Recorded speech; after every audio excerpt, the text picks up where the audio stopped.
नमस्कार बच्चों। आज हम आप लोगों को हिंदी पाठ्य पुस्तक के पाठ 1 हम पंछी उन्मुक्त गगन के कविता को अर्थ सहित समझाएंगे। प्रस्तुत कविता श्री शिवमंगल सिंह सुमन जी द्वारा लिखी गई है। इस कविता में कवि ने पक्षियों के माध्यम से मनुष्य की आज़ादी और उसके मूल्य को बताया है। पक्षी के माध्यम से कवि यह कहना चाह रहे हैं कि पराधीन व्यक्ति सिर्फ सपने देख सकता है, वह स्वतंत्र रूप से विचरण अर्थात घूम फिर नहीं सकता है।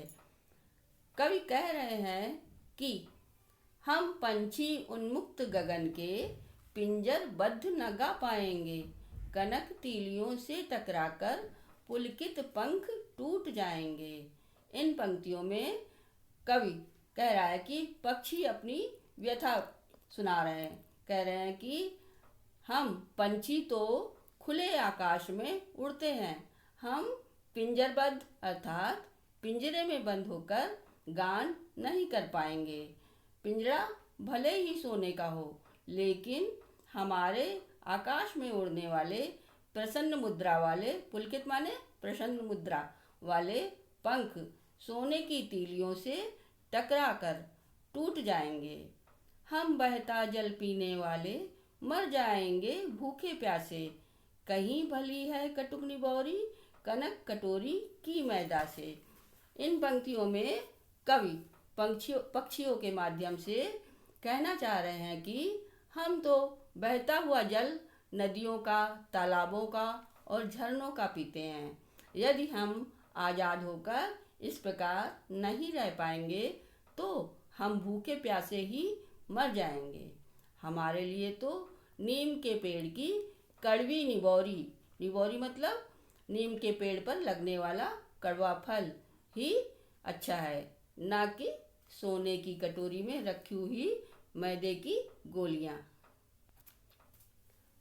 अब आइए बच्चों, आगे की पंक्तियों का अर्थ समझते हैं। स्वर्ण श्रृंखला के बंधन में अपनी गति उड़ान सब भूले, बस सपनों में देख रहे हैं तरु की फुनगी पर के झूले। इन पंक्तियों में पक्षी दुखी होकर कहते हैं कि हमें तो सोने की सलाखों वाले पिंजरे में बंद कर दिया गया है, जिसके कारण हम अपनी वास्तविक गति अर्थात चाल और उड़ने की कला सब कुछ भूल गए हैं। हमें तो बस सपने में ही देखते हैं कि किस प्रकार हम पेड़ों की सबसे ऊंची डाल पर बैठकर मस्त होकर झूला झूलते हैं। ऐसे थे अरमान की उड़ते नीले नभ की सीमा पाने, लाल किरण सी चोंच खोल चुगते तारक अनार के दाने। इन पंक्तियों में कवि पक्षियों की इच्छा को व्यक्त करता है। पक्षी कह रहे हैं कि बंद होने से पहले हमारी यह अभिलाषा थी, इच्छा थी कि हम उड़ते उड़ते नीले आकाश के अंतिम छोर तक पहुंच जाएं, अर्थात आकाश को नाप लेंगे और अपनी लाल सूरज की किरणों जैसी चोंच से तारे रूपी अनार के दाने खा लेंगे। आइए बच्चों, अब आगे की पंक्तियों का अर्थ देखते हैं। इन पंक्तियों में कवि पक्षियों की आज़ादी की बात कर रहे हैं। होती सीमाहीन क्षितिज से इन पंखों की होड़ा होड़ी, या तो क्षितिज मिलन बन जाता या तंती सांसों की डोरी। पक्षी कह रहे हैं कि यदि हम आज़ाद होते तो हमारे पंखों का मुकाबला ऐसे आकाश से होता जिसका कोई अंत ना हो। इस मुकाबले में या तो हम आकाश की ऊंचाइयों को माप लेते या उड़ते उड़ते हमारी सांसों की डोरी टूटने लगती। नीड़ न दो चाहे टहनी का, आश्रय छिन्न भिन्न कर डालो, लेकिन पंख दिए हैं तो आकुल उड़ान में विघ्न न डालो। इन पंक्तियों में पक्षी कह रहे हैं कि हमें पेड़ की शाखा पर चाहे घोंसला ना बनाने दो, चाहे हमारे रहने के स्थान को तोड़ डालो, छिन्न भिन्न कर डालो मतलब तोड़ डालो। लेकिन हे मनुष्यों, हमारी आपसे प्रार्थना है, विनती है कि यदि ईश्वर ने यदि हमें पंख दिए हैं तो हमारे उड़ने में बाधा मत डालो, क्योंकि उड़ना ही हमारा प्राकृतिक काम है।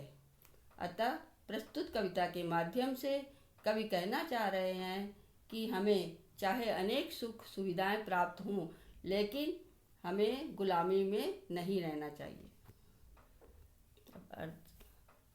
आइए बच्चों, अब हम इस कविता में आए कुछ कठिन शब्दों का अर्थ देखते हैं।